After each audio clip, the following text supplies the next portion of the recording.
Hello, my name is Ivan. I'm the communications guy for FinGears, and I guess that means that I'm the one that has to be on camera. We decided to make this in the form of an interview to show how these rings work with a real person, I suppose. So these are magnetic rings. As you can see, they go on the finger. They're made from polypropylene, and you have magnets inside the perimeter. There's a spinning inner part that's affixed to the ring, but it's still free, so you can spin these. It's composed of parts from different colors. They're all inverse, and that's the basic gist of it. You can see they work as most magnets do, so you have this sort of action, very satisfying sort of action going on, and you can kind of do different things with them. No, it's not difficult actually. I'm not the most dexterous person. My fine motor skills are not that great. I knock things over all the time. But we were filming the promo for these rings actually, and I had to use these for about half a day, or probably even less, about 2-3 hours. And I think that after that small period of time, I developed the basic skills needed to at least achieve some sort of speed. So right now I can, if I'm lucky and if I try a bit, I can do these quite fast. And again, I'm not the most dexterous person, not the most skilled with these types of things. I probably know about 2 or 3 tricks depending on how you count. So there are very simple ones that I guess are easier to do. So you can do these sort of things where they're connected into a chain, if you consider that a trick. So I do this basic trick, I guess. I can kind of spin it. Sometimes I get it, sometimes I don't. I can do it like so.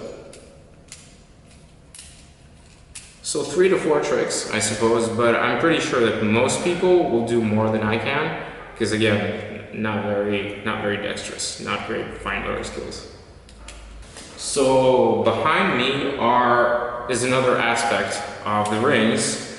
A very cool thing about these is that they're kind of freestyle, and because these are essentially magnets encased in polypropylene, you can use them for different things. Here are some of the games that we invented in the company with the rings, and obviously you can see that there are different variations. You can play kind of a hockey type thing, you can play a track, and you can play billiards, and all of these games interact based on the fact that each ring has a magnetic field, and you have to either avoid them, or snap into them, or connect them, or something like that. Yeah, I got these rings a couple of weeks ago, so our engineers have been using them for a while now. I've been like walking about the city with these things, and I've shown it to a couple of friends. I've shown it to a local barista at a coffee shop where I get my coffee, and the first reaction that people always have is just that they want to touch these, they want to experiment with them. The first thing that they do is they get the wrong hand position, because your natural instinct is to put them on all 3 fingers. And you can't really do anything with these because you have to have at least one ring free to do anything. It has to move about. There are different hand positions actually. You can put them on every other finger, and you can have the ring over here. But for me, honestly, I like it on the index finger and the middle finger, and do these sort of things. The reaction for most people is that it's very intuitive once you get the hand position right, and you really want to carry them around with you. Sometimes I just put them in my pocket when I don't want to do any sort of tricks on the street. I just use it as a moving magnet or something like that. I do these sort of things in my pocket, or I snap them about. I fix it on my index finger, and I do this sort of thing. It's very, very satisfying.